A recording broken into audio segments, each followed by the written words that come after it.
Yes. Oh, NetCat. We are live. Yes, we are live. Yay. hello. So, welcome to everybody. I We're am just doing it live. yes, we're doing this live, and I am tweeting this out now. Fuck it. Okay. Soon, everything will go according to plan. All forms of legal currency will be outlawed except for comedy, and then I shall rule the world. It will be done, my lord. What? I embrace the sweet release of death. No, but which game were we starting talking about? We talked about Elden Ring or something. Well, we haven't talked about anything yet, CT. Oh, We don't have to. Everything before I hit the go live button, no one I'm gonna else grab a has drink. heard. I'll start. I'll be right back. Who Master Duel is. Okay. I'll start. And at the Yu-Gi-Oh! moment, Master I Duel was is the just most accurate representation of the modern card game to date, but also Yu-Gi-Oh! Master Duel is a giant piece of shit and I hate it. okay then.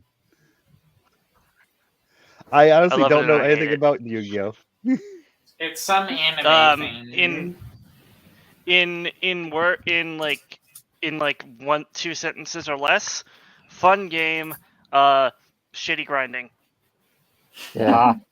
That game started out very decent at first, but it gone to shit now. I mean, it's basically sort of like Pokemon, surprise just me. with cards. You know, Ah, Very popular I mean, here. I still play and enjoy the game. I just don't really use any like of the modern deck sets. I'm just adding more support cards to my Blue Eyes White Dragon. Yes, I'm an old Okay. soul. I still use the Blue Eyes White Dragon. but Don't the let only thing that, Konami take your money. but the only thing that I've seen with with Yu-Gi-Oh has always just been like has been the anime and pulling out bullshit card combos and things like that. Oh yes, they their decks are built on the power of plot.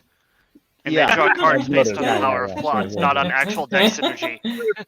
Yeah, I love the Yu-Gi-Oh! Abridged jokes about that. I live in a time where Duel Monsters is a broken shambles of a game. Uh, The rules don't apply.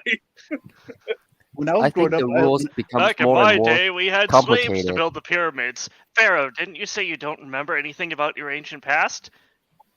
Shut up, Yugi. oh dear. Yeah, the card game that I played when I was growing up was Magic. You mean I Magic dabbled the in that a Gathering? bit. I Yes, Magic the couldn't get Gathering. into it Third as much as I edition. wanted to. My cousin played that when he was younger. He told me it was, and I actually saw how it played. It was like Yu-Gi-Oh! But grown up. Yeah, possibly. Eh, From what I've seen, looking at current card games, not card games, the current Magic, it's gotten way too complicated.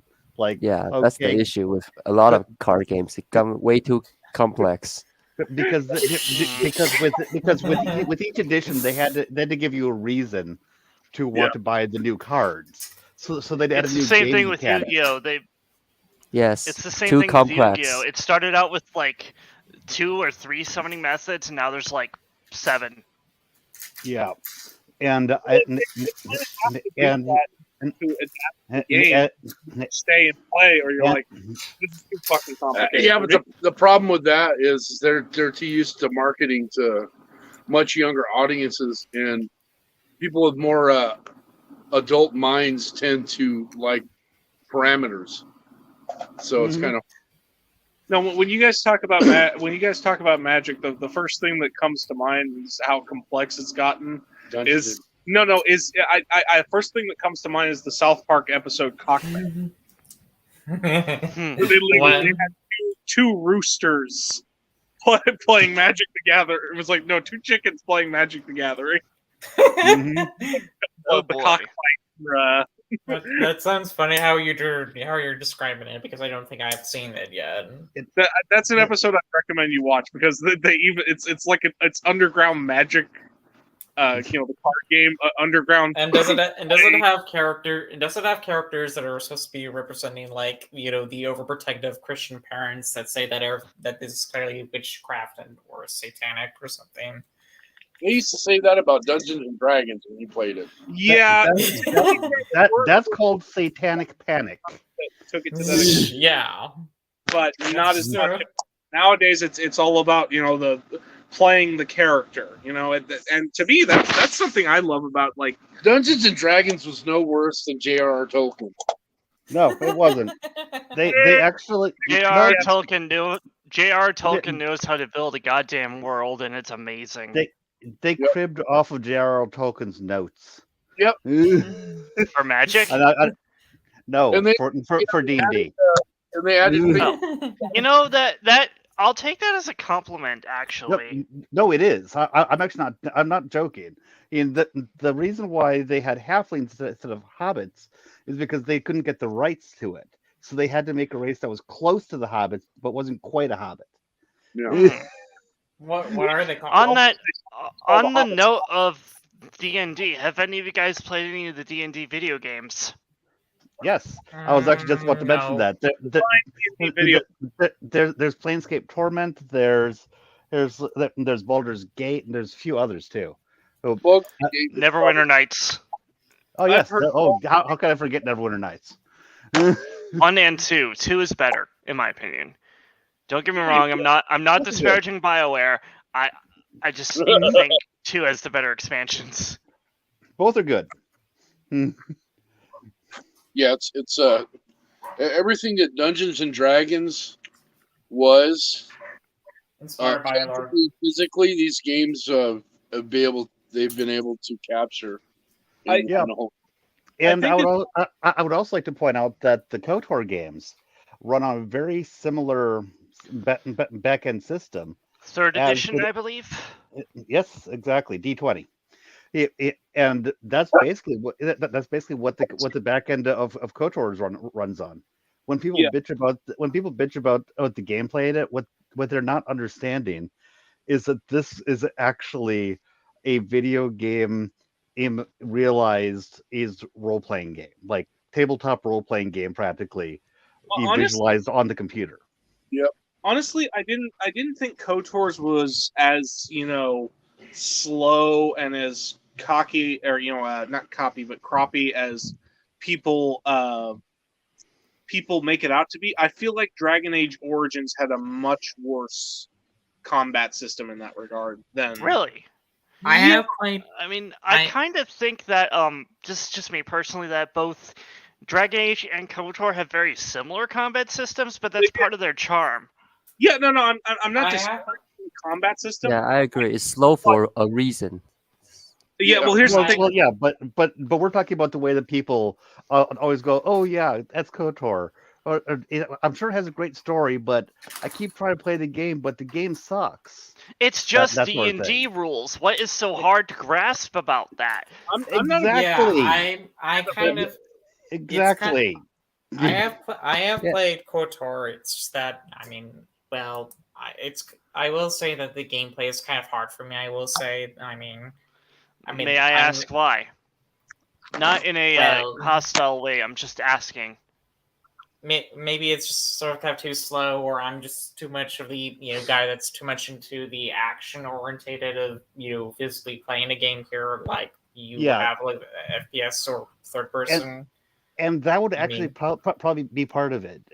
You actually kind of want to be a little bit more slower paced while doing it, because it's more what things you do, because you can't make it go any faster by pressing the buttons faster.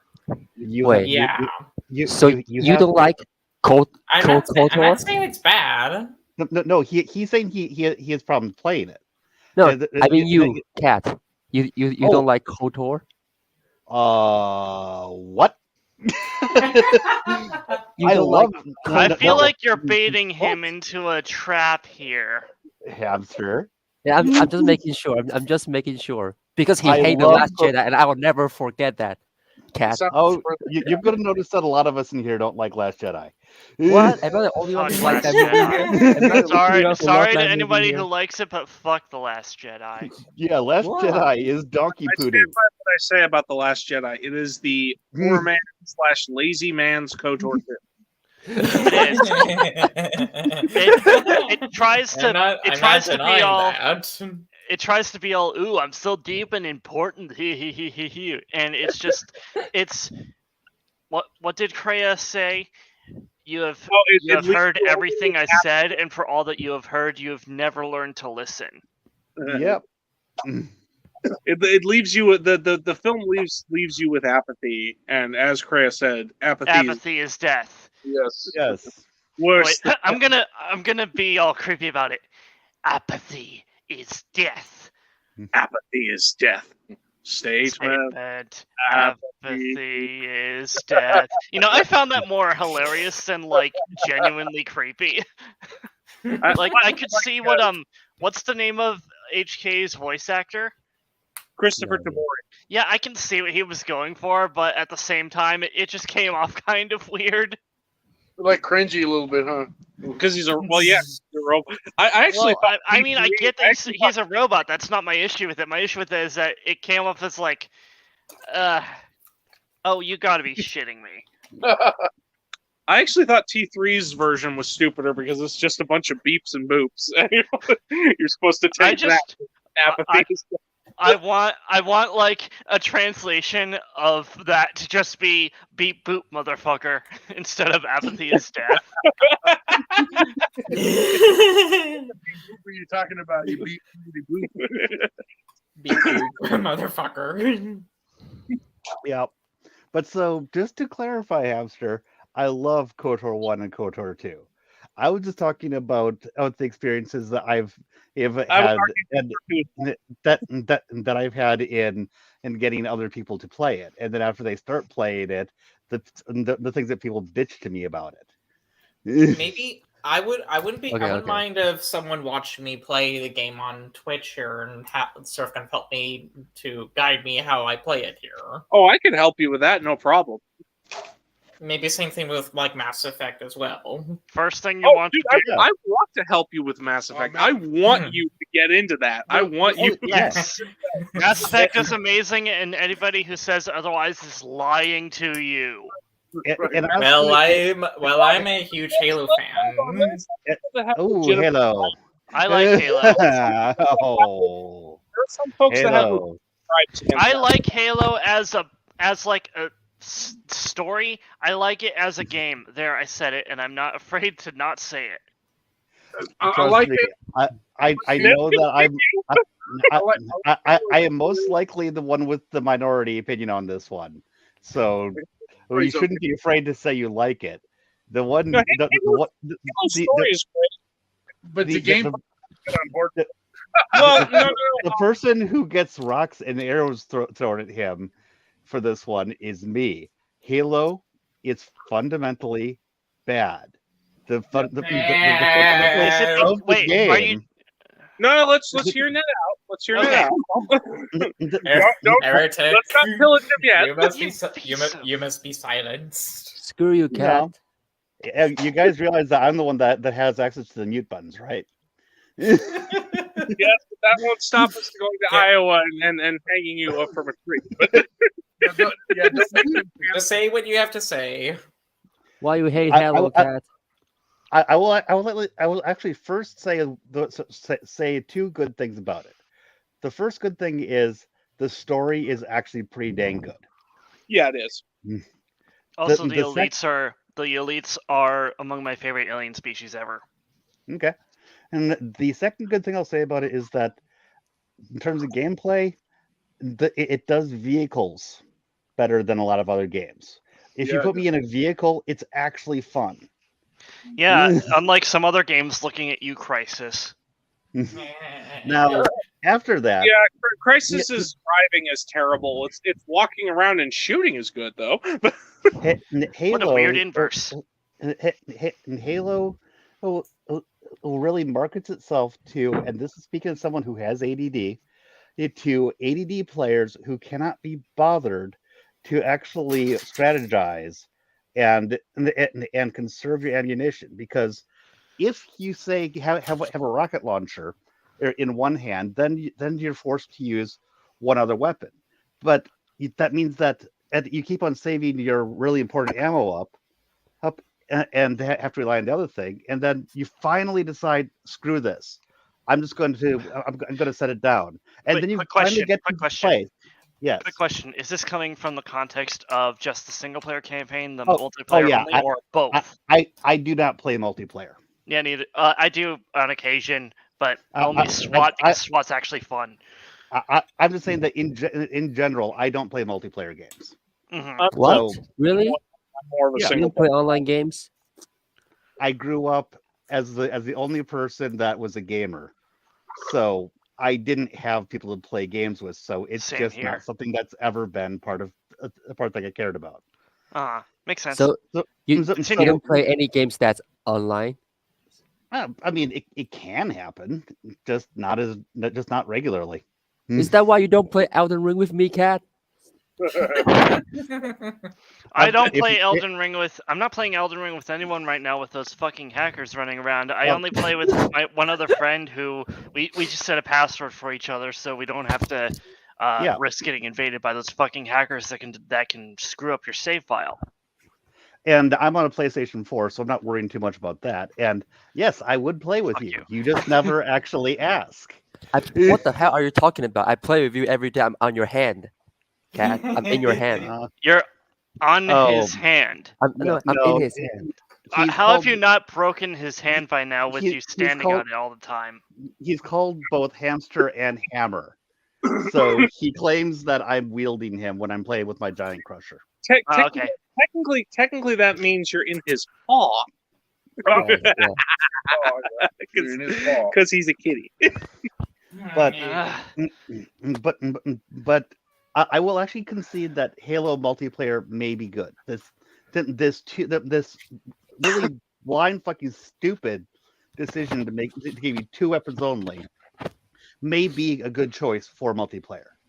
I don't yeah, know. two- I also don't care. No, multiplayer. I played Halo 2, 3. You know, I've played the Reach. I played it with family before. You know, cross console. We played it with a friend as well. I've played it 1, 3. I played 1, 3, and 4. I've played 1 and 2 since they were the only PC versions back in the day, and now recently I have the Master Chief Collection, so I've played all of them. Reach 1, 2, 3, and ODST are good. 4 is mid. Mm-hmm. Yeah. Well, to go back to what I was saying, ODST is my favorite one. Go ahead. and the reason why this one thing with 2 weapons and all this stuff really bothers me is because as it makes it so that you are encouraged to just shoot to just fire your load. If you were to, yes, I know how that sounds. And if you were to use your super rare ammo early on, you are not even going to notice 5 episodes later, 5 missions later. You can just choose from a list of missions and go to mission 5, and it's not going to be functionally different based on how you played missions 1 through 4. It is very episodic, and that episodic aspect, which is encouraged by this 2 weapon bullshit, is my biggest problem with the game. Right. Your mission 5 should not look like my mission 5. We should have Well- different loadouts based on how well we've been playing a game, how strategically we've been playing it, how much we've been emptying our ammo versus conserving it.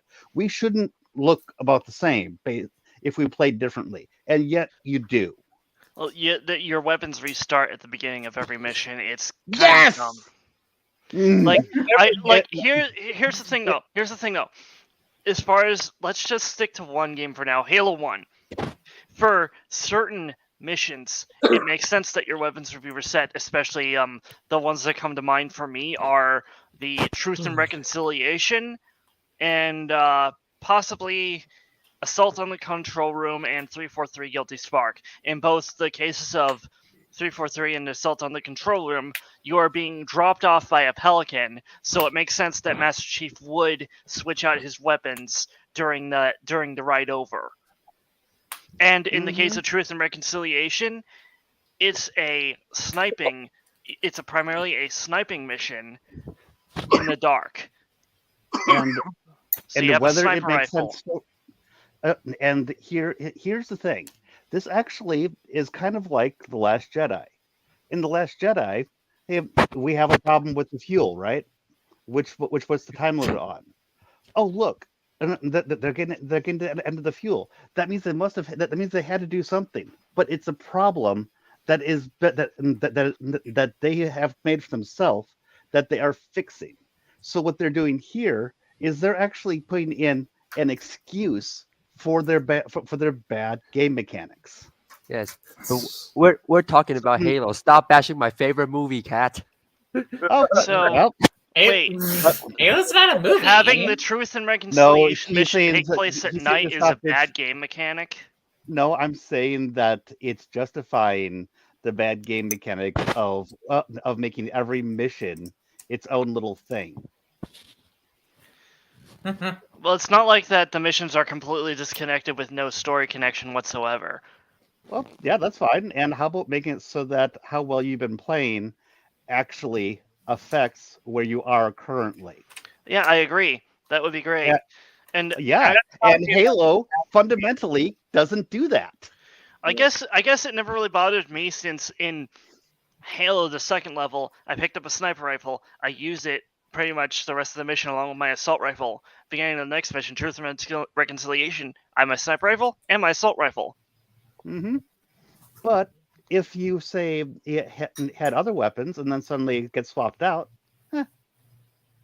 and this is also a problem even within a level that I also don't like this game mechanic of two weapons, because it's kind of asking you to be psychic or simply have foreknowledge of what you're going to come up against soon.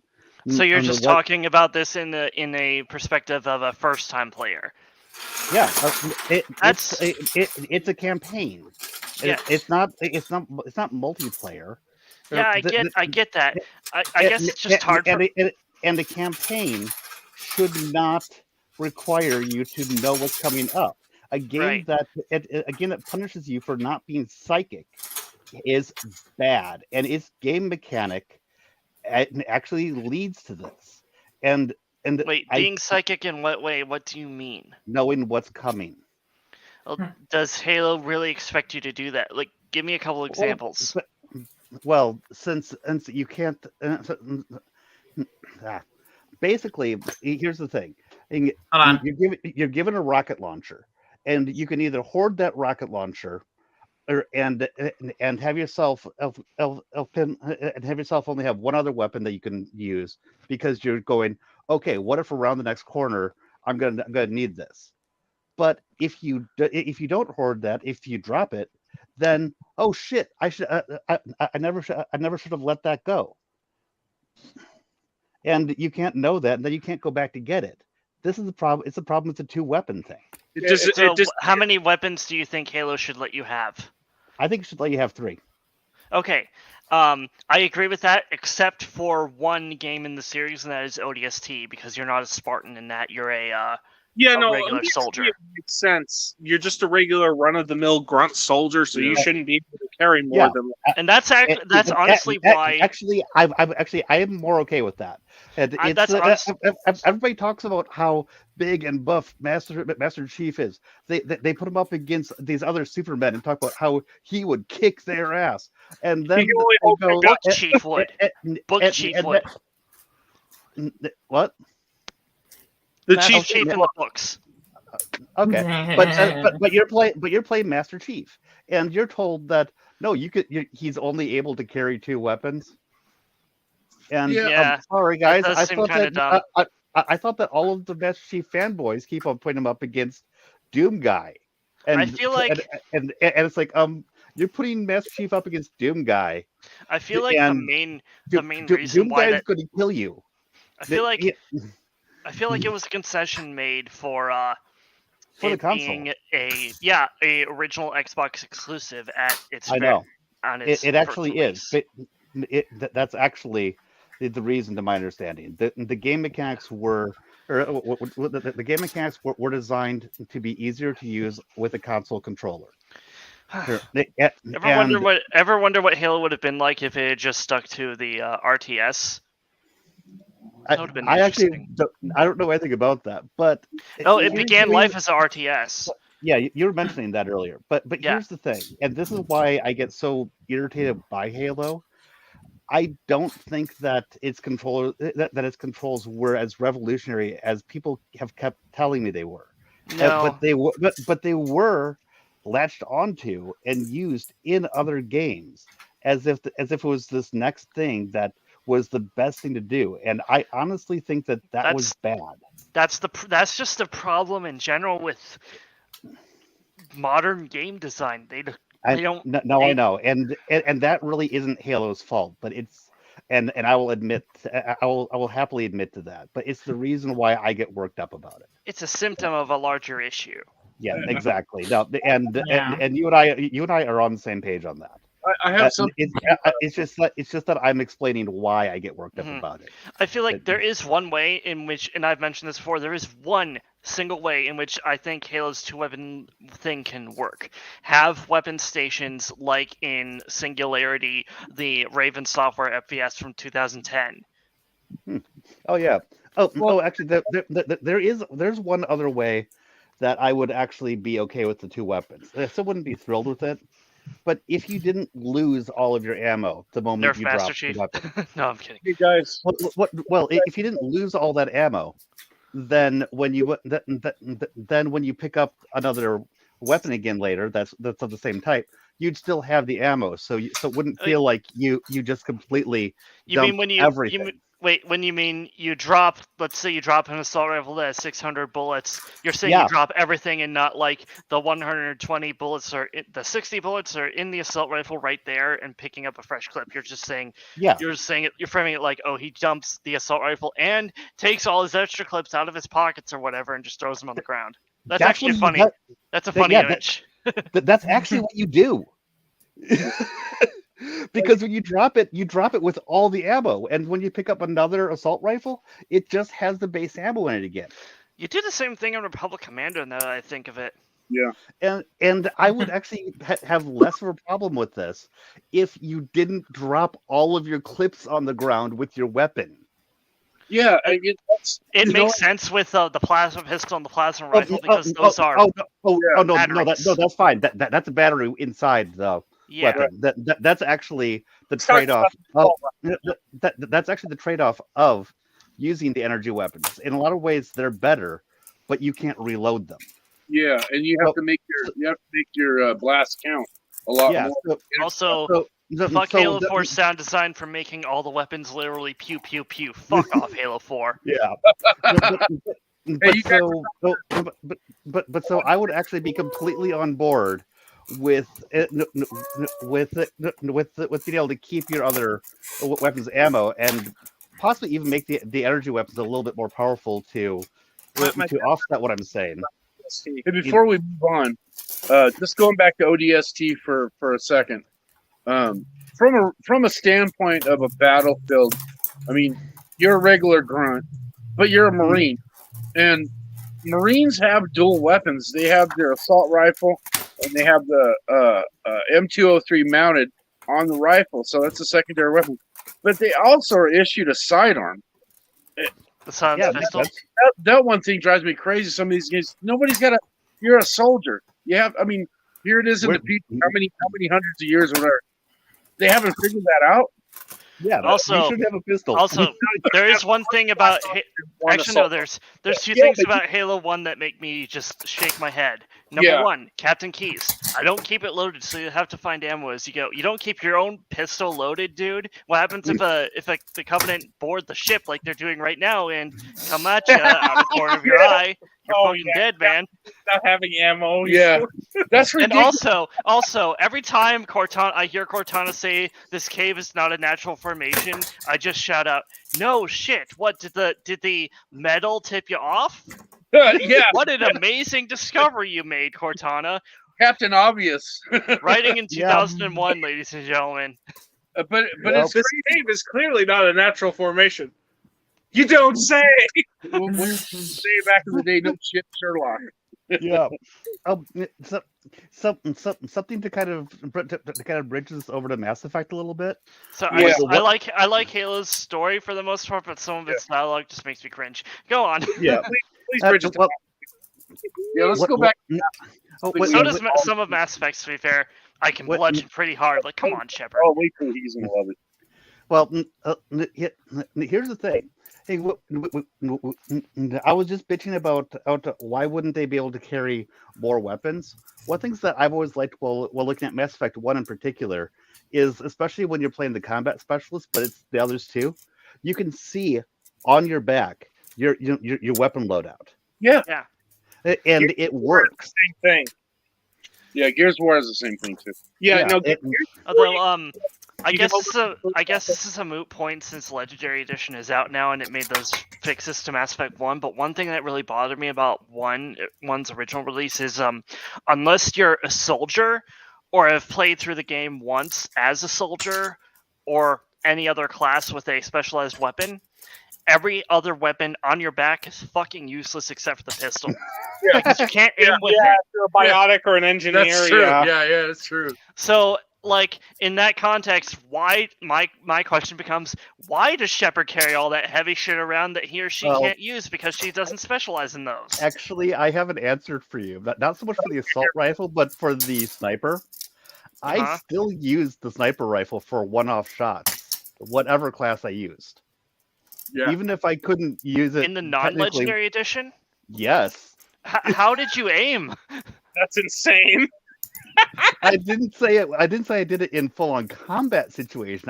I would start the the combat out by aiming and going bang, and then I'd switch. I'm the same way. I love carrying the sniper rifle. By hip firing the sniper rifle. Good luck hitting Yes. anything.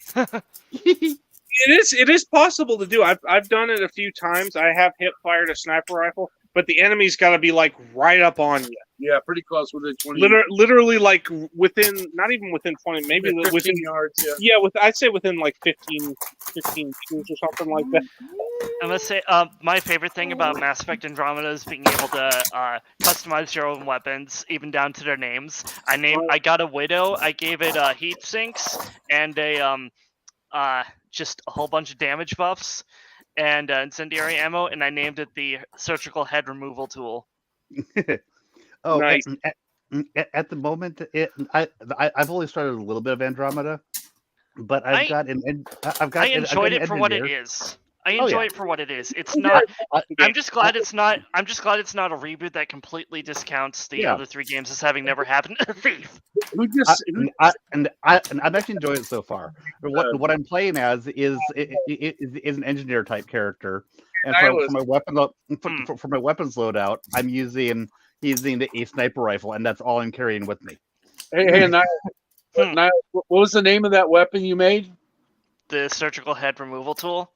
Oh, the decapitator. Ah.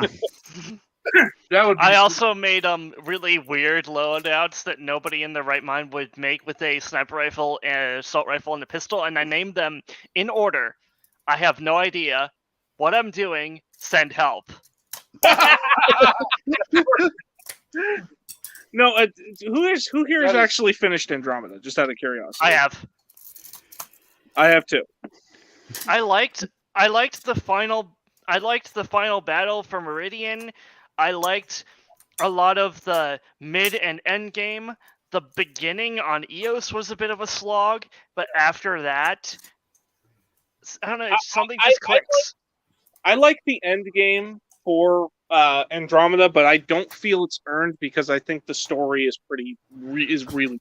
And I'm not. And I'm wondering, why did it take them all the way to Andromeda to have an excellent combat system?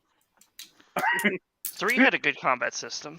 No, 3 good, but Andromeda was really, it was really good, really friendly. Well, that's because in Andromeda you could jump jet, but Yeah. No, I can give you an answer for that. Fuck the Frostbite engine. oh yeah, I wish. I don't know if you guys have seen the original leaked footage, but it was going to be originally in Unreal, and it looked so much fucking Unreal. I entirely blame the Frostbite engine for They need to Andromeda, stop not.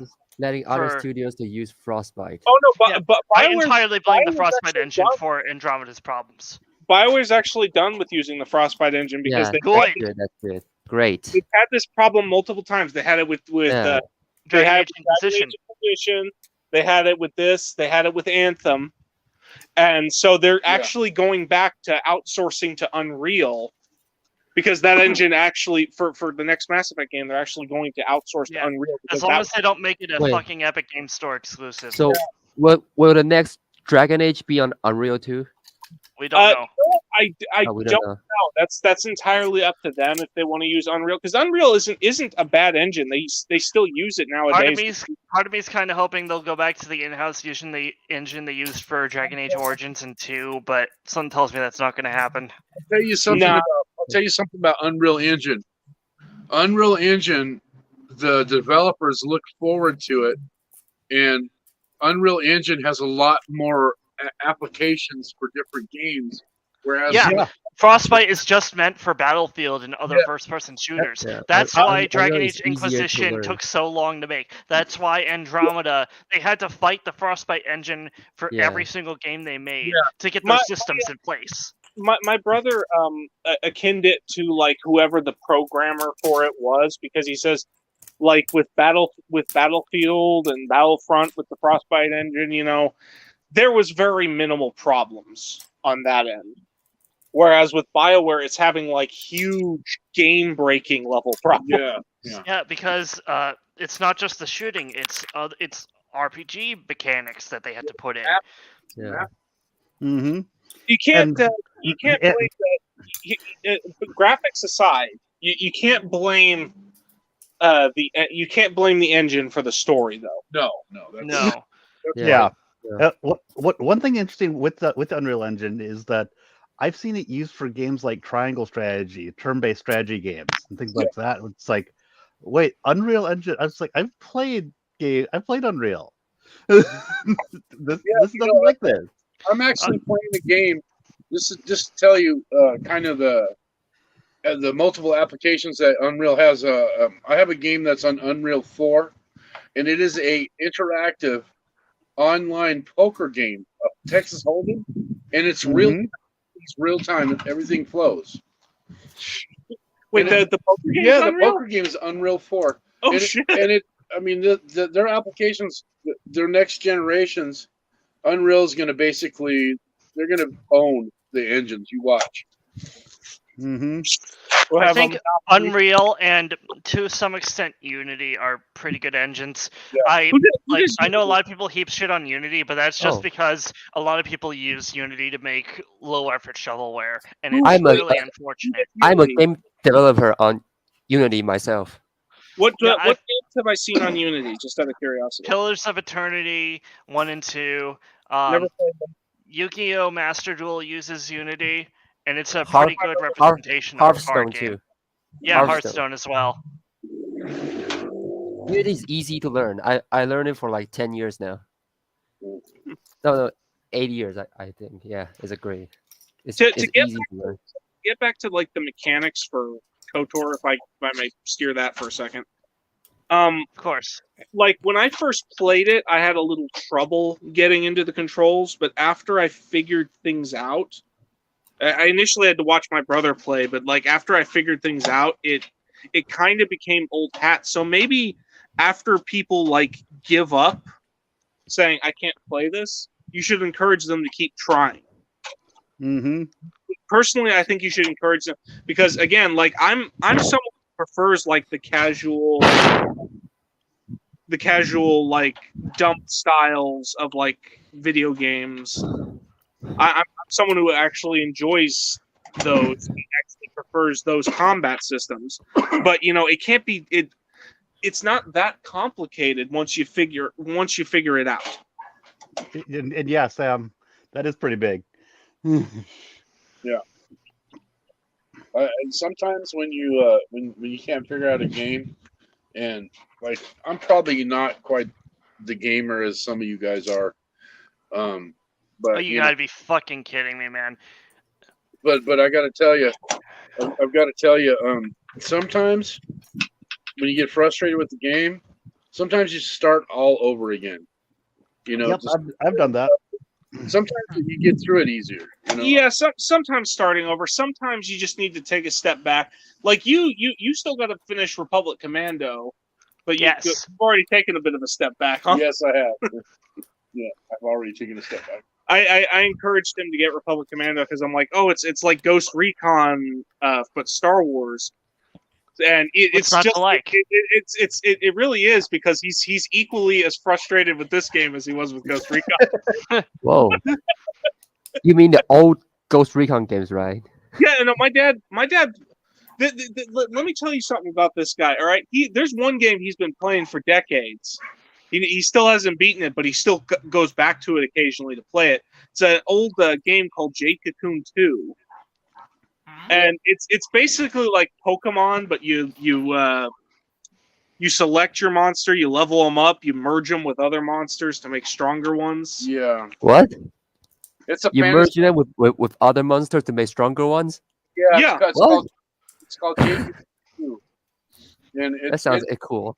it is a long-staffed game, and it's the graphics are more. It's kind of cartoony, but and these things are put on a wheel when you go into battle, and each wheel has different power level or type monsters. You've got fire, water. You've got monsters that are mainly defense, and you got wind. And when you fill up your amulet, you can spin your amulet in battle to counteract the other monsters. So sometimes some monsters will cancel out a fire monster, and some water monsters will cancel out a wind or a fire monster. So it's pretty intricate, and Hey. I mean there's no limit. You also have to earn eggs to hatch them to create new monsters. What's the name of the game again? Jade Cocoon 2. Yeah, it's pretty good. How do you spell it? Jade, and then Yes. Cocoon is COCON. Yes, and it's funny. it's Thanks. PlayStation. But It's an old game, but Oh I damn! can't go back to it. It looks cool. Holy biggest shit! Together with RPG games back in the day has been two particular games: Gauntlet, which even my mom loved playing. yeah, Gauntlet's fun. Gauntlet Legends and Gauntlet Dark Legacy. It was Gauntlet and Champions of Norath. Yeah, my dad and I used to be the Dark Elf, and my dad was always like a wizard. Yeah, you were either a wizard or a warrior. Yeah. From time to time. I usually prefer just because like it's cool being a Dark Elf. Warrior is hungry. But I was always a warrior Dark Elf. I'd had like a sword, suit of armor, shield. And one of the cool things I would do on every level we go to is I would summon an undead skeleton. Oh yeah, that would like kind of back us up during fights. Yeah. I loved it. Every time we opened it to a new map, I was like, "Oh, time to set up the skeleton." Okay, he's gonna go patrol for us. We're gonna go walk around. Mm-hmm. You can hear it because he carry a sword, and you can hear his jaw popping. Those were his legs popping. Because remember, he's legs. Mostly skeleton. He was Yeah. he was an enchanted skeleton with a sword. Yeah. Sometimes he would just be regular. Sometimes he'd be fire. Sometimes he'd be like. The only thing about Jade Cocoon 2 is, other than you're running around and exploring all the different areas in the vines and all that, when you do battle, it's turn-based. So, you've got the soundtrack behind it. Bro, this game looks sick. The monster looks so cool. Yeah, and there's no limits to the monsters you can level up and merge and evolve. It's one of those games. He's mostly through the game, but he still hasn't beaten it. Yeah, I'm trying to get to I have to get to the final boss battle. So you play the game for years and you haven't beat it yet. Nah.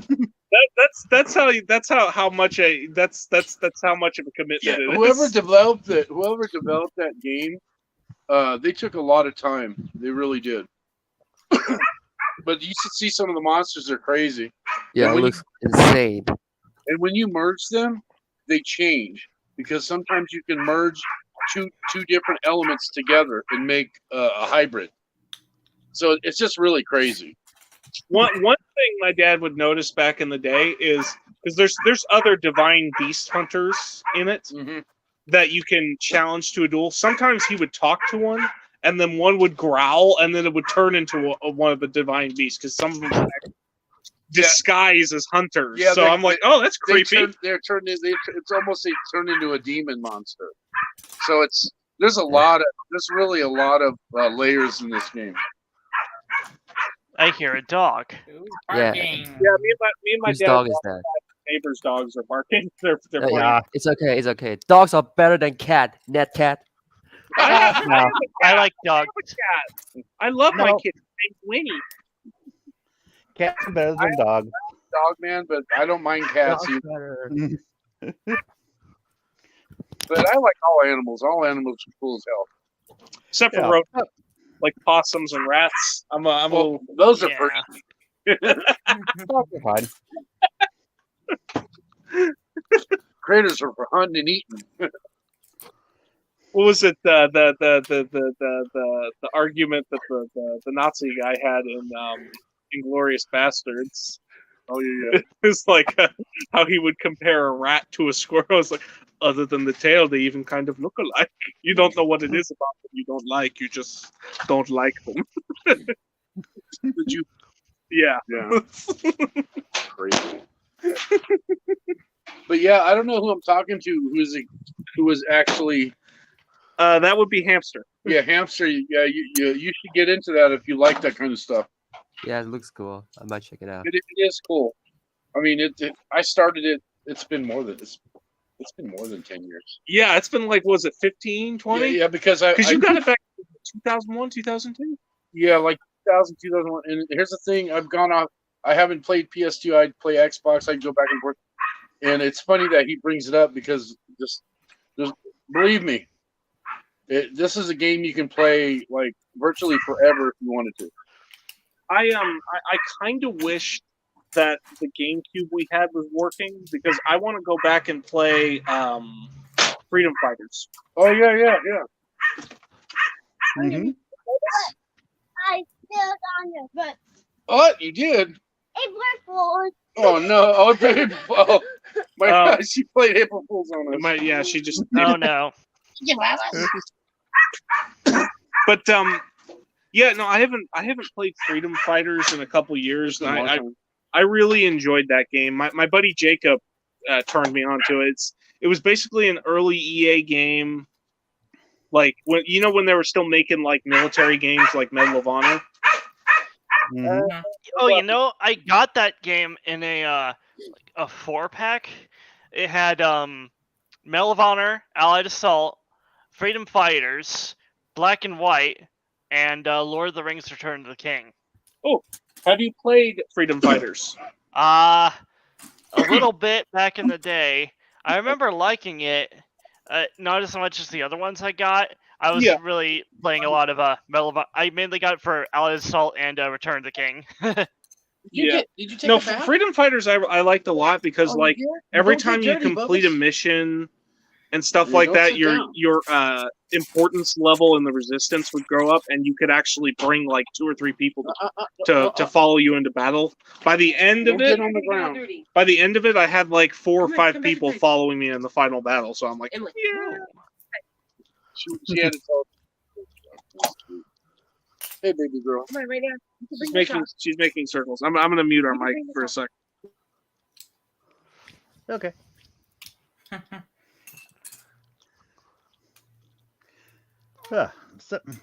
So yeah, and other older games, Legend of Zelda.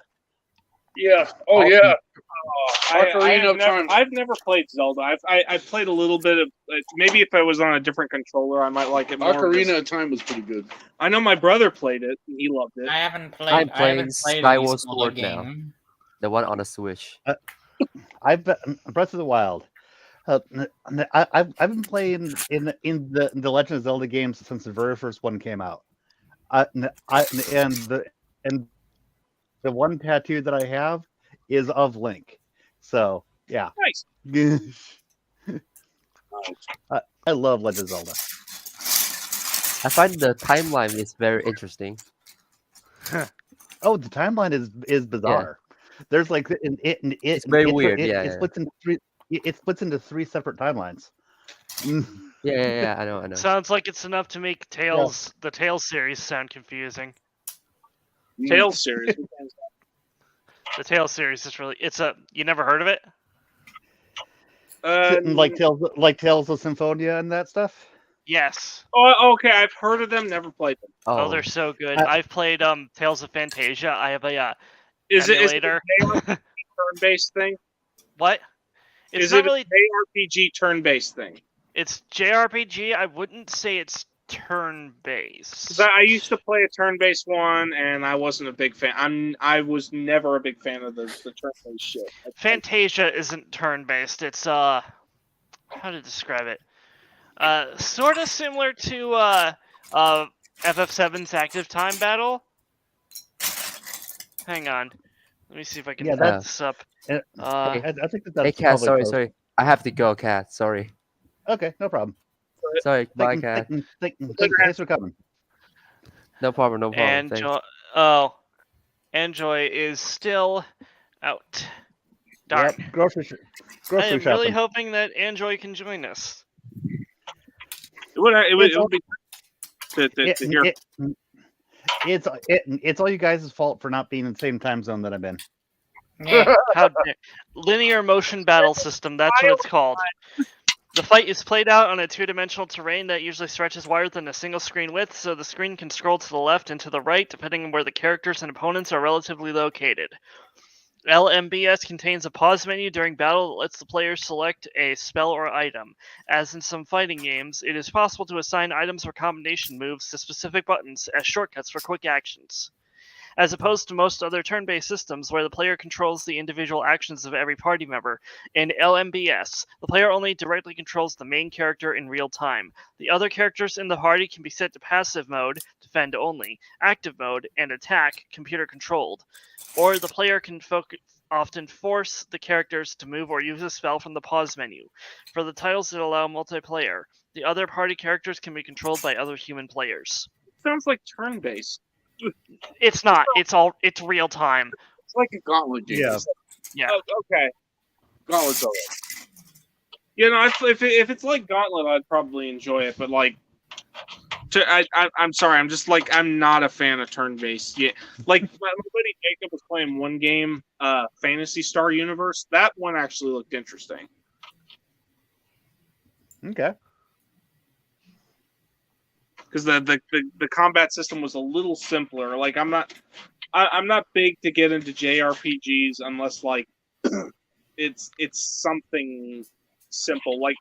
Like for example, like I grew up playing a lot of Sonic games, and the one that I enjoyed the most was actually Shadow the Hedgehog, because it was the simplest among them.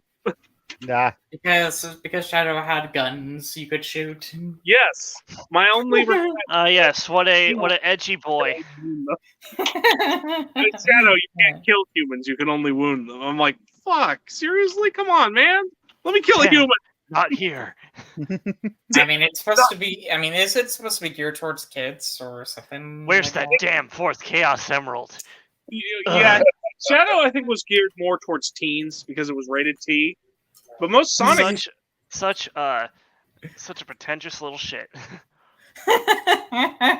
Yes. Yeah, no. Shadow was the edgelord everybody liked. He was like the equivalent of Vegeta. Yeah. But Bitch, I'm adorable. Oh wait, that's a bridge Vegeta. Kakarot, how come I can't kill these humans?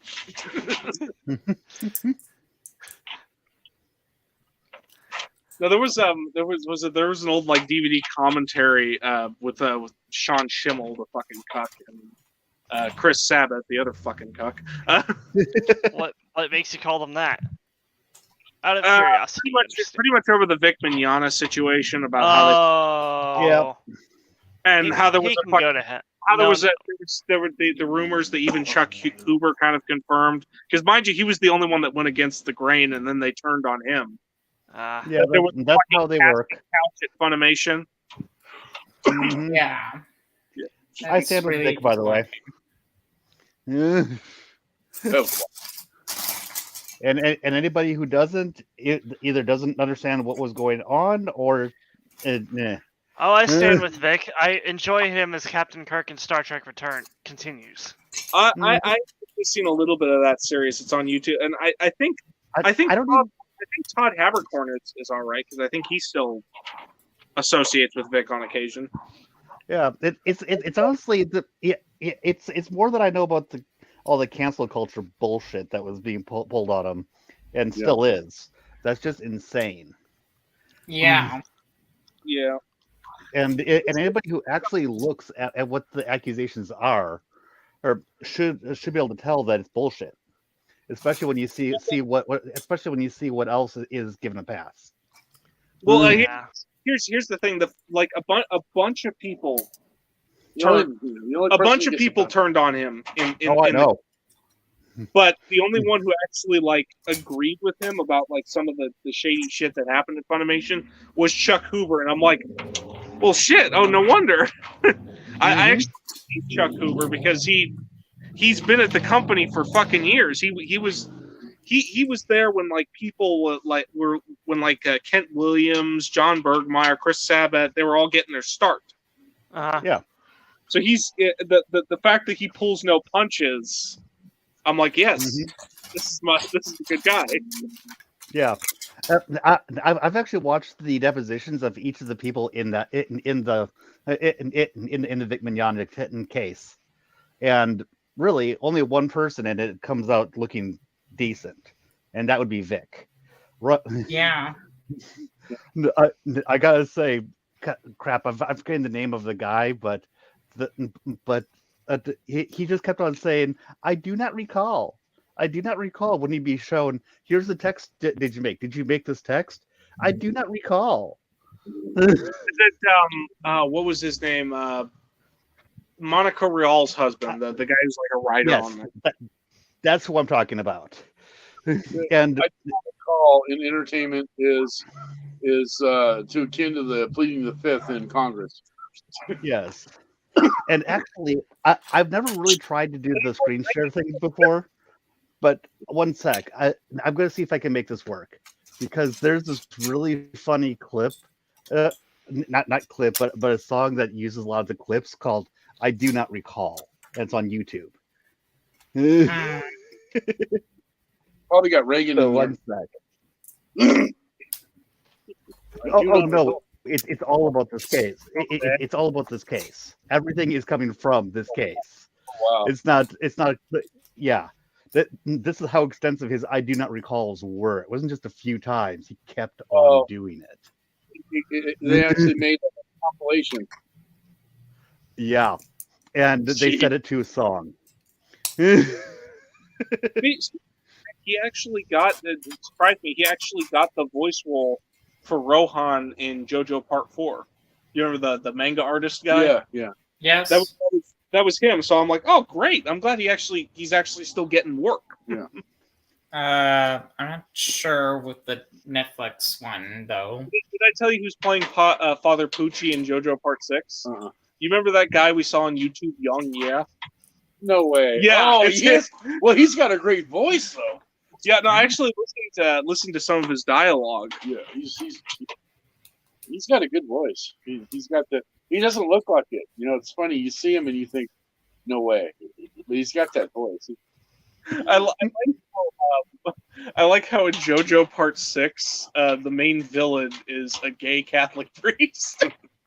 The main villain is literally a gay Catholic priest. No, because he was gay for Dio. Yeah. He's gay. Gay for Dio. It is Ron Collier. That's the name of the guy. To be fair, a lot of people were gay for Dio, but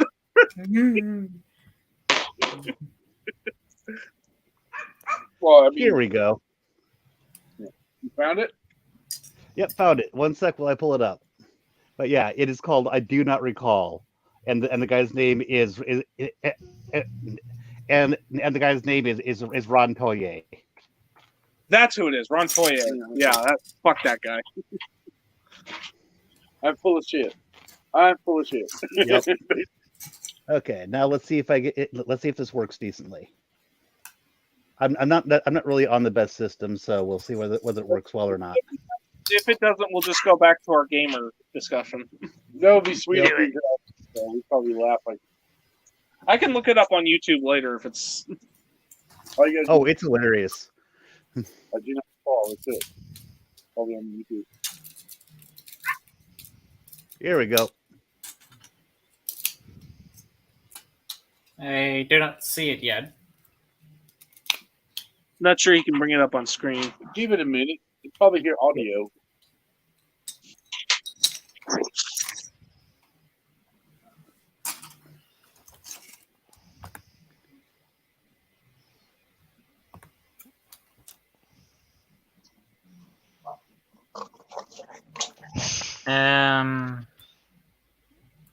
We live in a society.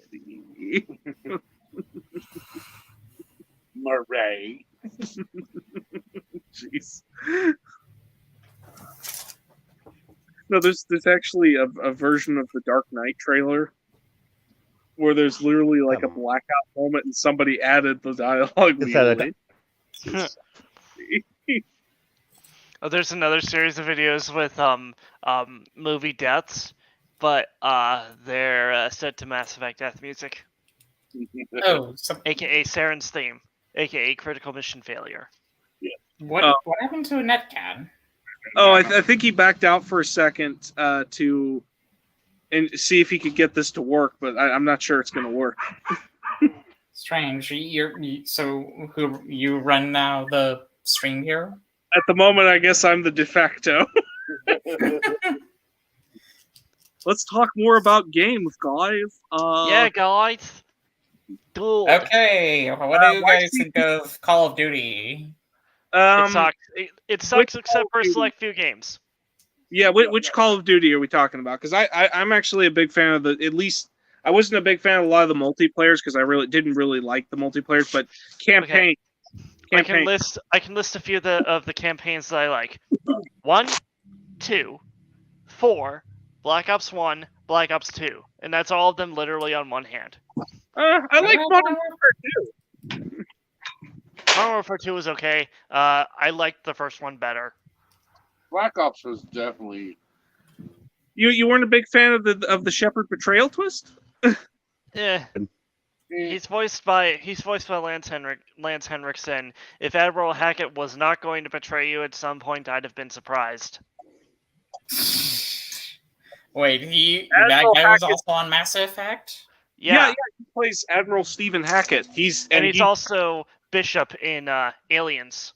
Yeah. Oh, that was obvious. Yeah, because he played him in in the movie. So wait, you mean General Shepard voices another Mass Effect character? Or? Oh yeah, well, because I told him Sergeant Foley, Keith David was voiced by voices Captain Anderson in Mass Effect. So yes, Lance Henriksen also voices Admiral Stephen Hackett, and there's a running meme I noticed about him. It's always the same thing he says, which is "hack it out." Hack it in, hack it out, hack it, shake it all about. That's what Okay. There's a gif of that. Okay, I'm just going to put the link to this in the chat so that everyone can see it. Even though we'll look at it later, Nat. Yeah, even though I can't actually show it to you guys, here it is. Audio. There we go. Link No, it, you can link put it. It's chat. Probably in Normandy's lounge. Oh no, right here. Right here. Okay. I'm copying the link, pasting it here. And I'll be happy to put it elsewhere too. But I want this to be able to be seen by anybody who watches this video later. Because my dad's picking up the link. Just Run, Soy. Just check it on YouTube. Yep, that's it. I don't see it. It's in the chat somewhere. Oh, Oh, okay, there it is. Mm-hmm. It's charging like slow as hell. yeah, no, I'll Sam the Media Man, OMG, Shadow the Hedgehog. I gotta start checking I do comments. not recall. Yes, I do the- not recall. There's the link. I'm copying the link just so I can look at it later. Oh yeah, I've got it tabbed. It's all put into a song. It's great, and then Walt he actually Actor reads out. says, thoughts on GTA 6. I don't play GTA at all, but the way the Rockstar is milking GTA 5 is just sad. GTA 5's story was absolutely fantastic. I never played the multiplayer. My boss played it a lot though, and he actually found like cheats on how to duplicate cars and sell them so he could get some more cash. But GTA 6 will come out when my nephew is old and gray. GTA 6 will come out at the same time Elder Scrolls 6 does, because Bethesda still isn't done milking Skyrim for all it's worth. I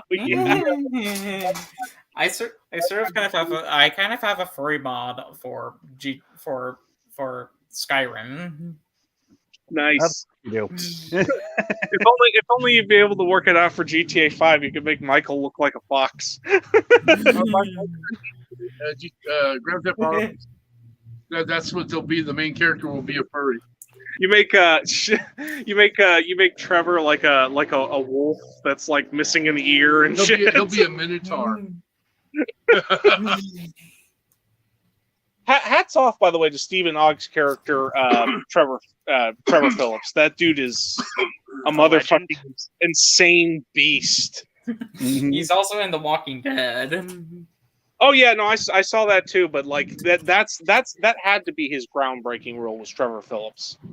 Because literally his first scene in the game when you start playing as him again after the prologue is him fucking a lady from behind.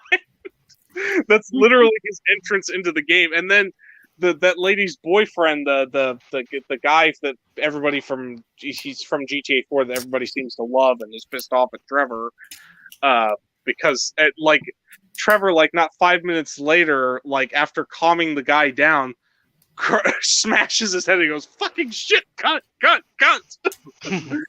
He's like, "What the fuck are you speaking to?" And the link is also now in Normandy's Lounge too. Oh, okay. We'll check it out when we get a chance. But yeah, something I did talk about earlier, and Annihilus, both you and CT were here for that, was when I was talking about the Jedi Knight games. Yes.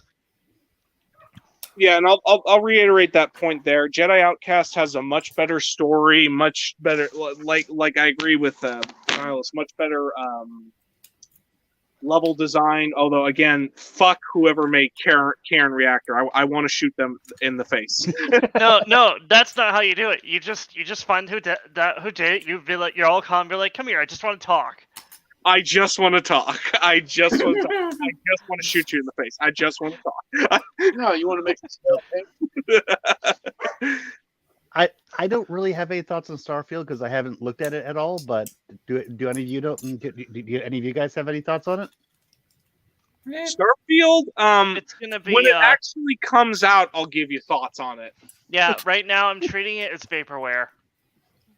I mean, it's kind of like I was when people were asking me what my thoughts on Elden Ring was, and I was just not paying any attention to it. So I was like, I don't know. Elden Ring is like Call of Duty, but it's actually successful. No, because it's Modern Warfare 2019 was successful. Successful. Well, I mean it in the sense, like, and even CT, you've heard me make this argument before, how Call of Duty is a similar formula, but it's not making a lot of improvements. But it will, from what I can tell, because Microsoft purchased it, and they pretty much said, right, I know. No, you're not releasing a COD every year. You're releasing one every 2 to 3 years because you're actually going to give it a legitimate development cycle. Yeah. I'm like, hats off to Microsoft for actually making a smart decision for once. And they're not going to cash cow it? They gasp. No, they're Yeah. not gonna cash cow it. They're gonna say, no, you're gonna work on this game. You're actually gonna make it good so that people aren't complaining about it. Yeah. Patches. And again, Elden Ring is has Oh. the same formula as Dark Souls and Bloodborne, but it makes minor improvements here and there. And again, it's actually a successful formula. Because they actually improve upon the formula. I would totally love to play Elden Ring if you could you have a race character that's similar to Bladed here, the wolf here. Well, what does the race really matter? I mean, you get to choose a different different starting to begin with, and I mean, isn't the game the same? Whether Race does matter because for once I'd like to play a Mass Effect game where I could play as a fucking Turian. Well, Yeah, yes, I meant outside of the Horde mode multiplayer, which I meant in Elden Ring. Oh, in Elden Ring, yeah, I get it, but then again, I have no stake in Elden Ring because I've never. But you're always the tarnished. You're always a human-based character. I mean, that's just how the game is. I do see where CT's coming from. You should have if there's an alternate race that you can play as, you should be able to play as that. That should be a customizable option and improvement. But what race would we be talking about? I mean, we're talking Vapor here. Because you're always the tarnished. It's like with the it's not like Mass Effect where we have a whole bunch of other or actual races populating the world. The people that you end up talking to are all the human base, just like you are. When you start getting into the demi-human stuff, they are all basically crazy. They are the enemy type stuff. So it wouldn't make any sense. In Mass Effect, it would make sense to be able to play as a different race. But in Elden Ring, they're pretty much always post-apocalyptic type games where you are the tarnished, you're the unkindled, and you are the last. You're one of the very few people that even is sane anymore. So it's not like there's a lot of variety to choose from in that. Net, have you played Skyrim? Just out of curiosity. Oh yeah, I've played Skyrim quite a few times. Yes. And you weren't a big fan of it? Oh no, I love it. It's a great game. I actually recently got it for my Switch as well. Haven't gotten around to playing on the Switch. I've tried to play it 2 times, and I'm not even when I modded it with joke mods, I wasn't really a big fan of it.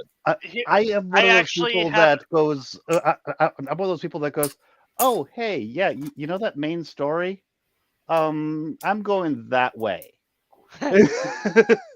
And then wait, there's this dragon that's about to burn down this important place. It'll wait for me. Yeah, and here's my stance on the story. I actually made it fun after downloading Predator Lost Tribes. And you know what? That allows me to turn the entire story of the Dragonborn on its head, because fuck you, there is no prophecy. I'm the Predator going around mimicking the Dragonborn, the dragon's call, because I am here on this planet to hunt the mightiest prey, the dragons. Well, honestly, that's kind of Skyrim's appeal, is that you can absolutely fucking ignore the story and just do your own thing. And to me, that's unappealing, because I'd much rather give a fuck about what's going on. Yeah, I think I gave a crap about the story in Morrowind and to a lesser extent Oblivion. Yeah. I think that's what I don't like about Elder Scrolls games a lot, is they're they treat the plot like shit now. They put no effort into writing anymore. I like and the same goes for Fallout 2. Not 2, the second Fallout game, but 2 as in also. Yeah, well, I can see where you're coming from, But I would like to say that when I say that I'm the type of person that goes plot and then goes in the other direction, that's not saying that I don't like the plot. It's just that I'm one of the ooh shiny gamers. I mean, if anyone's watched me play Elden Ring, I'm pretty sure that you've noticed that about me. I go, ooh, what's over here? And I go running that way. Thing is, Elden Ring still has interesting stuff to say and tell while you're looking around. With Yeah. Skyrim, it felt like I had to like actually go looking for it. There definitely was that part of it. And No, I mean like I had to actively give a shit about what was happening in Skyrim in order to really like in Skyrim, you need to enjoy have it. the spell that gives you a hint about where to go by showing you fog to tell you where to go. So there's that. Yeah. I don't know. I just got bored with Skyrim. If I don't give a shit about the world or what's going on, it's like why should I keep playing? Yeah, no, with Dragon Age I actually gave a shit. With Mass Effect I gave a shit. Even with like fucking Call of Duty, you can still get me to give a shit. But Yeah. But with I don't know, and With some Call of Duties anyway. I was the same way with I was the same way with Fallout when someone tried to get me, a friend of mine tried to get me to play Fallout 3, and I'm like, okay, can you give me fucking directions? This is why instead of Fallout 3, you boot up New Vegas and have a better time. Yeah, because New Vegas is written by actual writers. I actually would kind of recommend New Vegas. I would like to ask. I would like to ask all of you: Have any of you played the game, any of them before Fallout 3? I've played the first two. Yeah. No, I haven't. Okay. And how about Brotherhood? Have you played Fallout Brotherhood? No. Everybody keeps recommending Fallout New Vegas because the story's a little better. I'm not sure, to be honest. But okay. Here's the thing about New Vegas. Tactics is the one where it's still isometric, but it has real time and turn based. It's almost like XCOM. Yeah. Sam the Media Man, that what you said in the comments, that's exactly the mod I installed into Skyrim, and I still couldn't get into the story. Okay, so as far as why people would be saying to play Fallout New Vegas, here's the thing with Fallout 3. Fallout 3 was given to a different studio, if I remember correctly. No, so Fallout 3 was made by Bethesda. 4 was made by Bethesda, and New Vegas was made by Obsidian, aka Black Isle Studios themselves, who made the original 2 games. That is what I was trying to say. Obsidian also made KOTOR 2, which is more incentive to actually play New Vegas. So Fallout New Vegas was basically. Sorry. Fallout New Vegas was basically more of a return to form for Fallout, whereas Fallout 3 was okay. We're putting a new game here, but we're going to put it on a completely different area of the United States, and we're going to do other stuff with it. Fallout New Vegas went, okay, we're going to bring you back to around the same area that you guys were playing Fallout 1 and 2 in, the world that we've actually been building up. And we're going to add in things that make it that are better in a lot of ways. And by the way, I beat that game in hardcore mode where you actually had to eat and drink and sleep. I do like New Vegas. It's just that I sort of kind of wish the gameplay was a little bit. I mean, was a little bit like say Fallout 4 in a way. I mean. I've only started playing Fallout 4. I couldn't get into it. I didn't like Fallout 4. Fallout 3 was better than I expected. They gave us a better gameplay, but they made the stories almost worse than Fallout 3. Ideally, I think it would be great if we have a Fallout game that has the gameplay of Fallout 4 and has the storyline, the story writing, Fallout New Vegas. The way my brother describes games like Fallout and Skyrim is that they aren't hand-holdy RPGs, and That's exactly what they are, though. Skyrim holds your hand. Fallout 4 very Actually, much no, holds they- your hand. actually, New no, Vegas they does don't, not hold because- your hand. Actually, Yeah. no, they don't because they never just plain straight tell you where the fuck to go. They, They're like, hey, well, you want to given check out the, you're given the You- quest Sky- marker, dude. and Skyrim has a spell that shows you where to go. Not fully. Another reason why I hate Skyrim is because I'm using the George Lucas quote on it. It's too much. Hey Fallout Sam, 4? I've taken the shortcut to Vegas a lot of times. Oh It's one boy. of my favorite things. Is that the one where you have all the Cazadors? Well, the Death Claws too, Oh yeah, the Death Claws. because it goes right through Death Claw country. And I have a and whatever- sniper rifle what- with flame ammo, so it's like, but now try doing this with your starting character. I never went there as a starting character. Maybe that's part of my issue. Yeah, you want to know what one of the things that I like doing with new characters after I learned everything about the game? I'd run there with really high luck stat and then have and then there were some things I was able to do in that area with the insanely high luck stat with gambling, and then I'd go back and do the storyline with a lot of other really cool shit. And if you go through that area not knowing what you're walking into at that level, you die. You just get ripped to shreds. But if you know what you're doing, you can actually go, yeah, I'm staying away from that hot zone. Oh, shit. Stay away from that hot zone. Oh, hey, look, I'm in New Vegas. So, yeah. But if I'm actually trying to take out the Death Claws, what I come in there with is the anti-materiel rifle. And if you don't know what an anti-materiel rifle is, that's the thing that modern snipers use to take out tanks.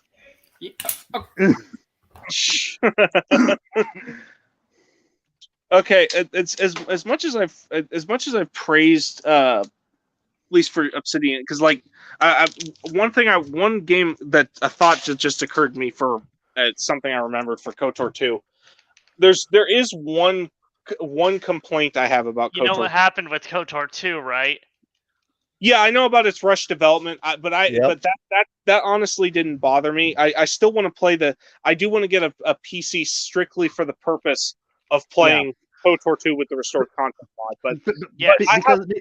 Because the thing that's really cool there is that even though they cut the content in a way, they didn't take it out of the actual game. That's why story content mod is as good as it is. They just took the hooks into that content and buried them. So you actually can still play it if you get that thing. But the point I'm making here is that it's not the people who modded this into the game. They just modded those hooks back in. Yeah, so that's exactly what I'm getting at. Yeah, it's thanks to that the restored content mod is as good as it is. They were able to take that and use it. Yeah, because a lot of times with something like this, what you're getting is what the modder thinks would be cool, but what you're actually getting is what was originally intended, and that's just awesome and so much different from most mods you might get. That's the point I was trying to make. Yeah, the restored content mod is like canon to me. Like, it's EU canon to me. Yeah, no, I still gotta play the restored content mod. I gotta get a PC strictly for the purpose of playing that with the restored content. But honestly, the one complaint I have, at least as far as KOTOR as is, when my biggest complaint is Telos. I liked Paragus. I didn't mind Telos. Was Telos just a little too long? Yes, it is a fucking schlock to get. I don't even think Terrace from the first KOTOR, Terrace and Dantooine are as much of a schlock as Telos. Because Telos goes on. Now, granted, it does change up the environment, but it's still kind of a schlock to get through because you're still on the same fucking planet. Even Atten kind of makes a joke. He says, "Now that we're finally off the Dejar board of a planet, Let's learn Sky until we see lines." And I'm actually my current playthrough of KOTOR 2. I'm actually going to Dantooine first. That's gonna fuck me over. honestly, I don't really start enjoying KOTOR until I get to Duxon and Dantooine. Okay. Here's the thing. I still like, when it comes to KOTOR 2, I still like Nar Shaddaa, but it also does things in Nar Shaddaa like, oh, you finally got your lightsaber and everything. You finally got you finally got starting to get your force skills up and everything. Oh, we're gonna nerf you by taking your main character out at that moment. Goto, why you gotta be a little bitch? Oh god, fuck Goto. Seriously, fuck Goto. What the hell, Great Leviathan? We had an agreement. You agreed not to be a little bitch, but he gonna be in a little bitch. Doubts is not happy with this, Great Leviathan.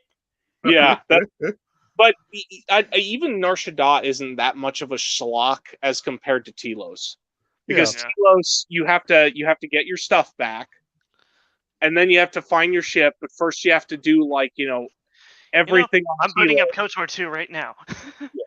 But no, first you have to do a bunch of shit on Citadel Station. You have to help the Ithorians or Zerka. You have to fight some guys outside of a cantina, although that's optional. You can let them kill the guy, but I never do that. But kill the poor little innocent Celestin? Are you out of your mind? I know, but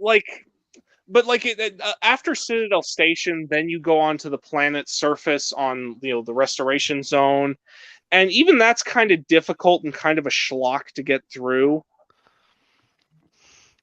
I think I made a mistake, but I'm on Dantooine right now. I do not have my lightsaber, and I feel like it was a mistake to come here first. But it is a mistake to come there first.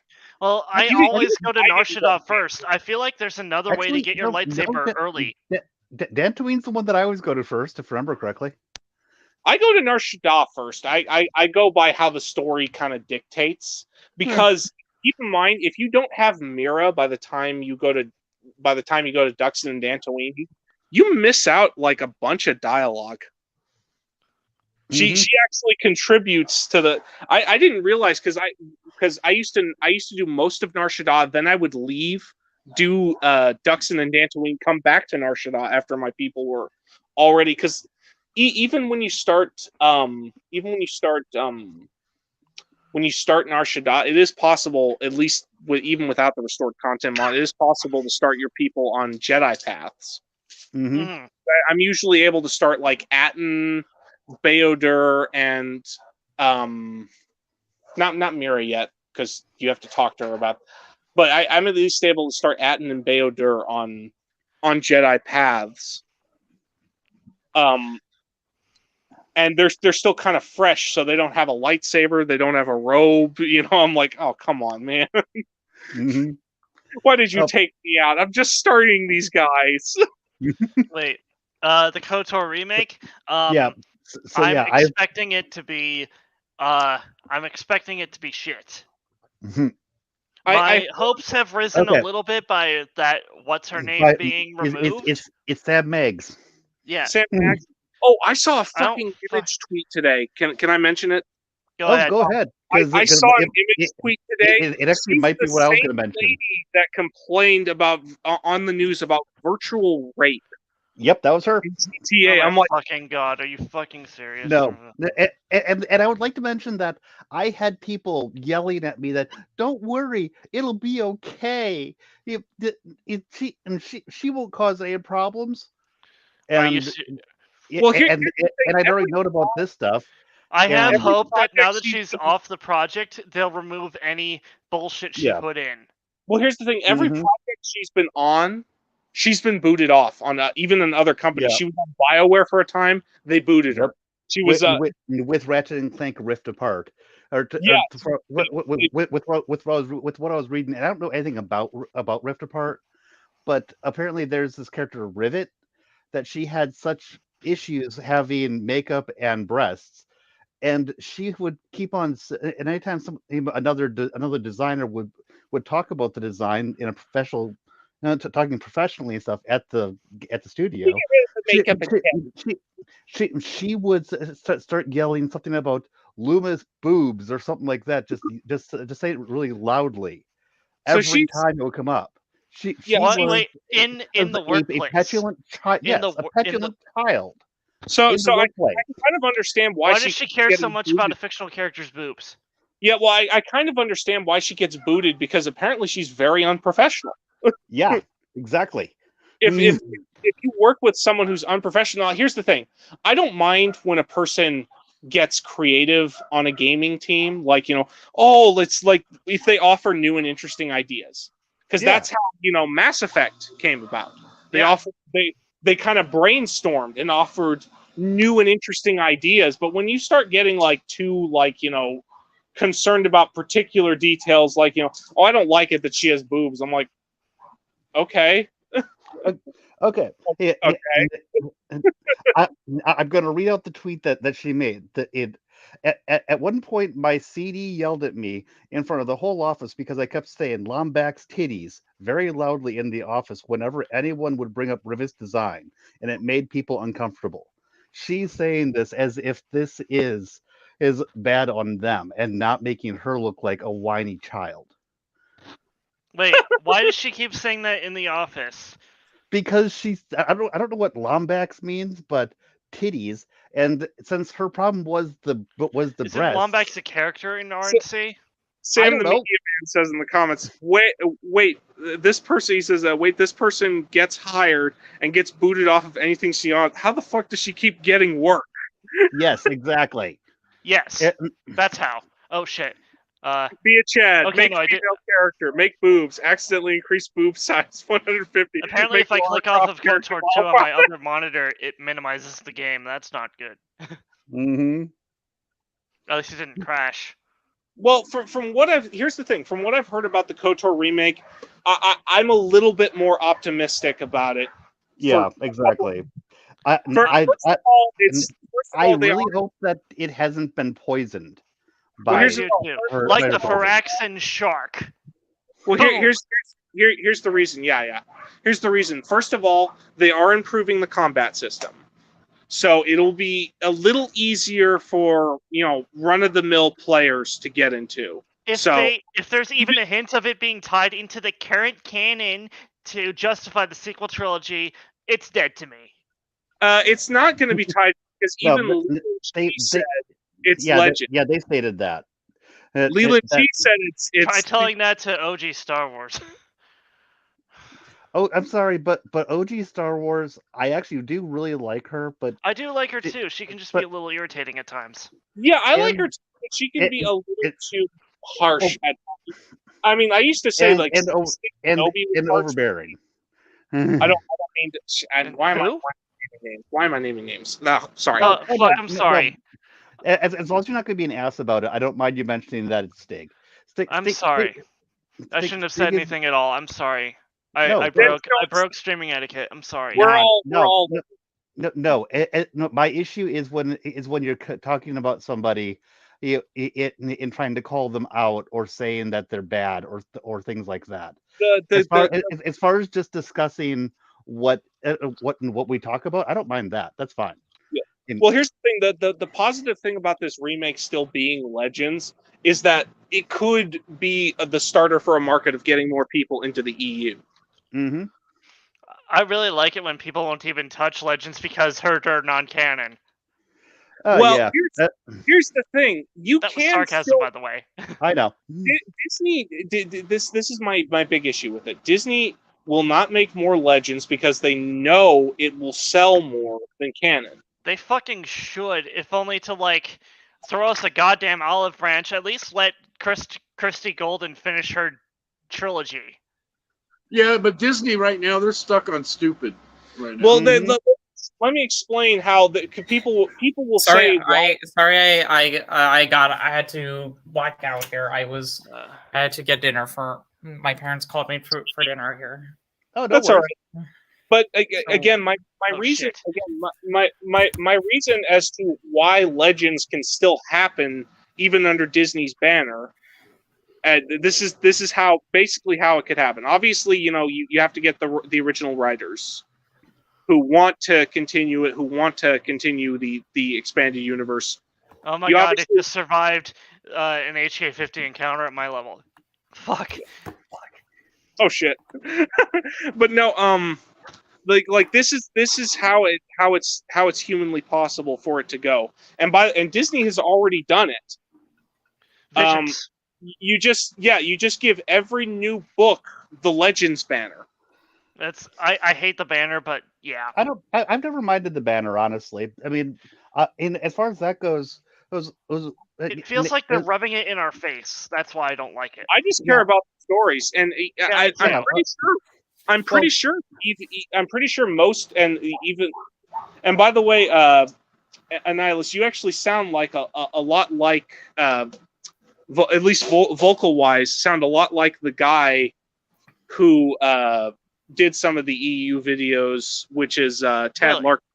Tad Larkin, Really? yeah, you kind of sound like him, just a little bit. I'm not him, but I appreciate the comparison.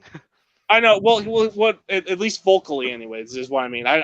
Personality-wise, you might be like obviously completely different from him, but from Tad Larkin, like he's made clear with when it comes to like the Twin Sons Foundation, continue these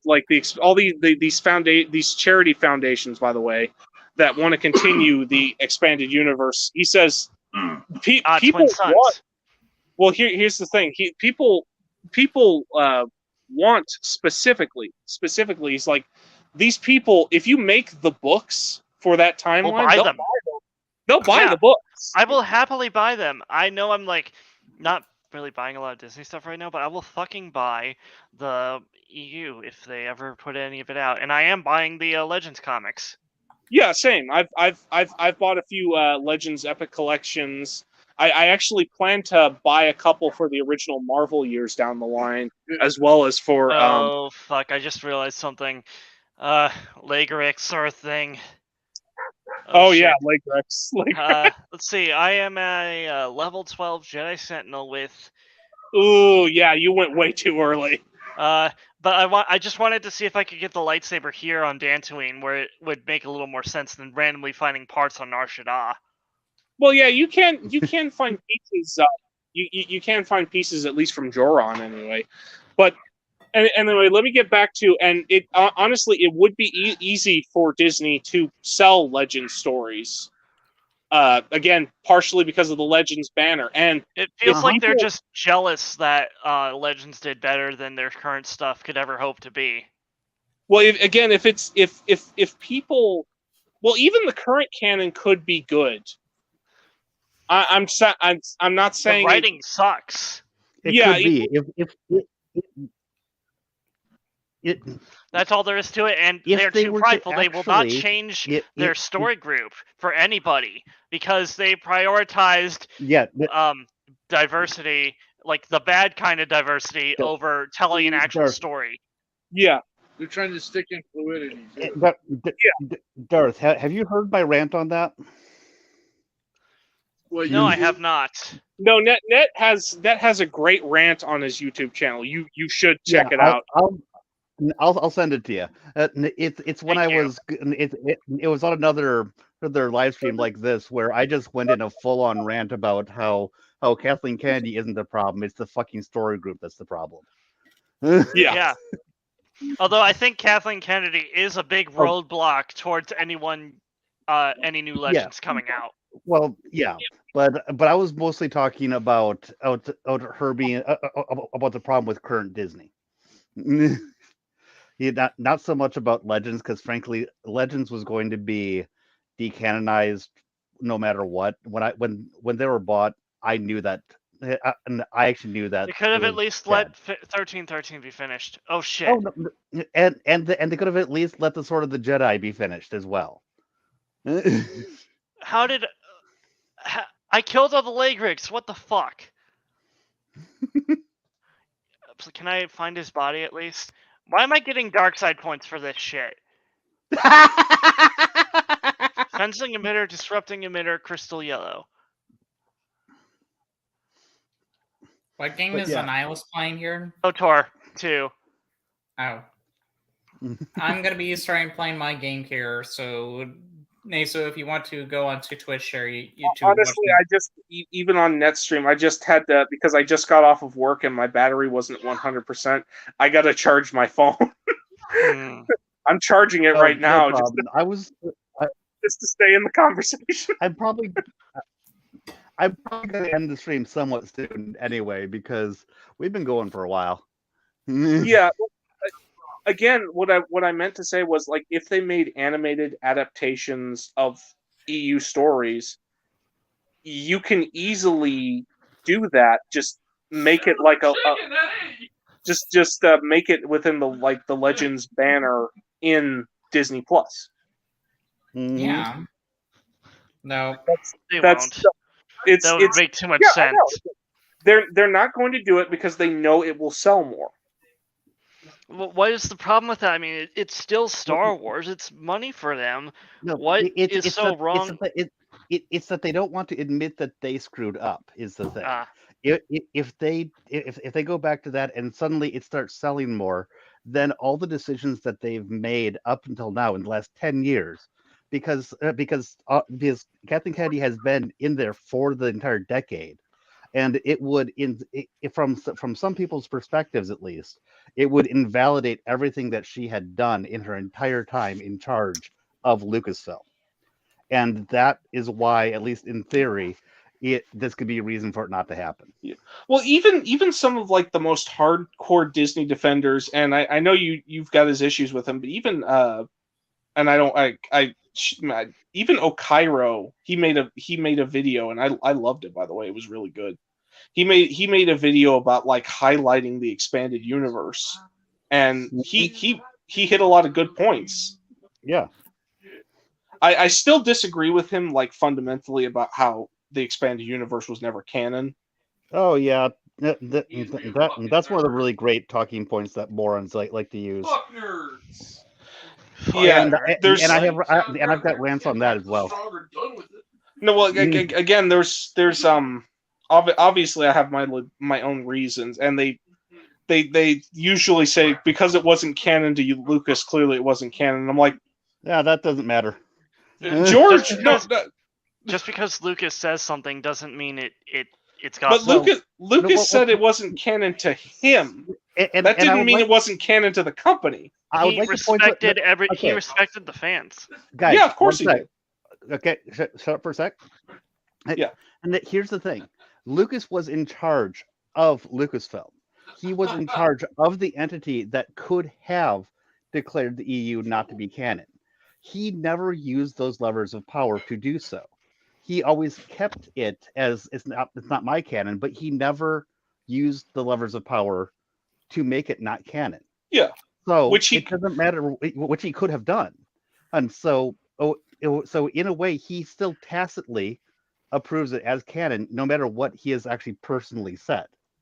Well, even Tad Larkin had a good point about this. He said, like, if he wanted to continue the story himself, then he would have been the one to write it, because even Tolkien with Unfinished Tales and Silmarillion, Tolkien was the one who wrote a lot of that.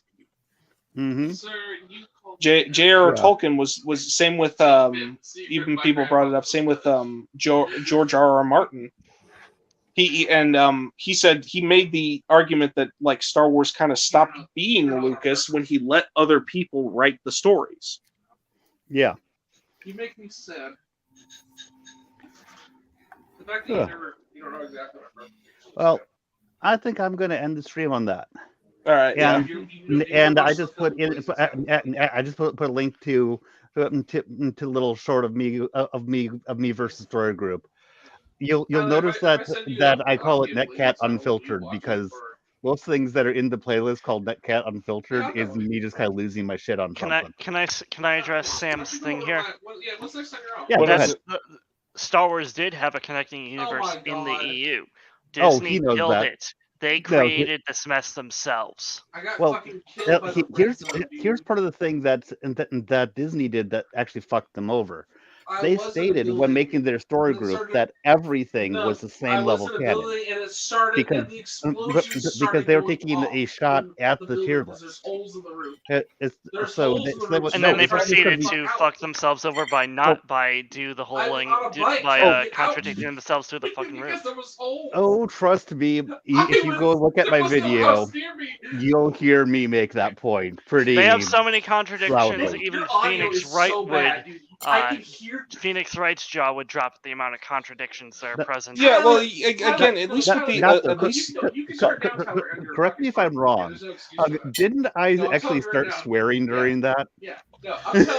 you kind of did, and I remember you. I'm not sure if it was this video or if a different one, but I remember you actually yelling through the speaker, so they didn't have a consistent continuity. Only they did. I think it was probably that one. Yeah. You're like they were trying to make it so that they finally had a consistent continuity. They already had that. Yep, I was a little bit buzzed at the time. which makes sense. Yeah. But yeah, like the whole point of the tier list was to make it clear, hey, this is how the level of continuity goes. Video games were in secondary canon because obviously with a video game you're not going to make all the same choices as would be in the canon. Like in a video game you're obviously not going to have the exact same experience as how it was kind of like an interpretation of what actually happened. The only thing I would say would actually qualify in continuity canon with video games would be the cutscenes.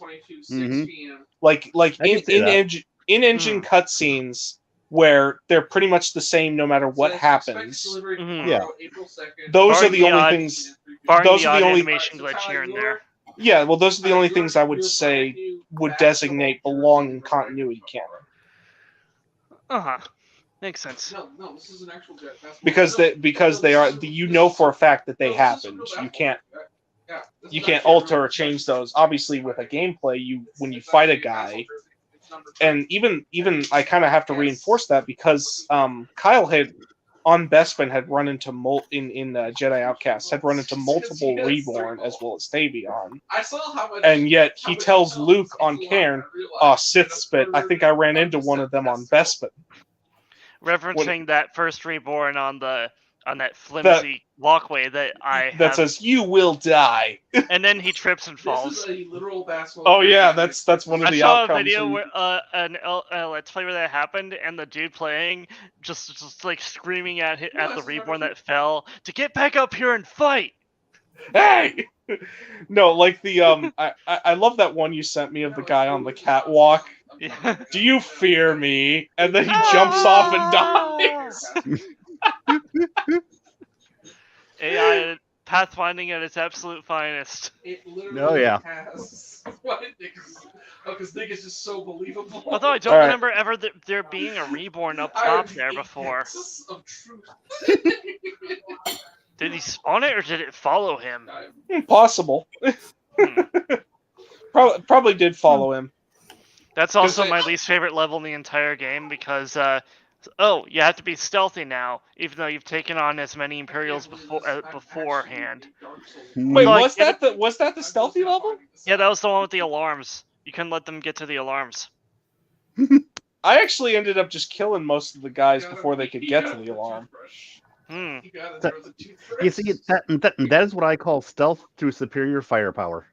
Except there are a few that are in rooms you can't even get to. Oh yeah, no, I had to. There was Those one are the I had to ones I had to quick save a bunch around.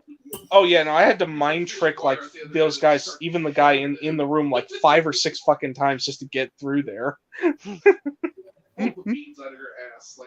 Like mind trick. I'm out of here. Well, I remember there being a promo trailer for Jedi Outcast where it says 3 Imperial officers at the end of that electrocuted generator that you have to speed to run through. You know the one I'm talking about? So he mind tricks the 3 of them, places 3 detonation packs at their feet, backs up a bit, and blows them up. It's like that seems to be a waste of 3 detonation after packs it's when up, 1 or it's 2 like would have this, done, but oil also spill. haha funny. That was pretty funny. Another thing would have been is after you mind trick them, just throw your lightsaber through their legs. Yeah. That would have been equally as funny, and you'd still be up 3 dead packs. Talk about hitting below the belt. All Okay. right, guys, I'm gonna tap out. Yep. All right. Oh, thanks Dude. thanks everybody for coming. That was fun. Too bad Joy Yeah. couldn't join us. Yeah, it looks should like have she's another just about to stream. get home. We should have another stream with Joy soon and talk about Well- stuff. She needs to actually get home at a decent time. I mean, yes. Perhaps sometime this weekend we can like get on Discord or something. Possibly. If she's not that busy. Yeah. That's Well, right. see ya. See you. Later. Bye.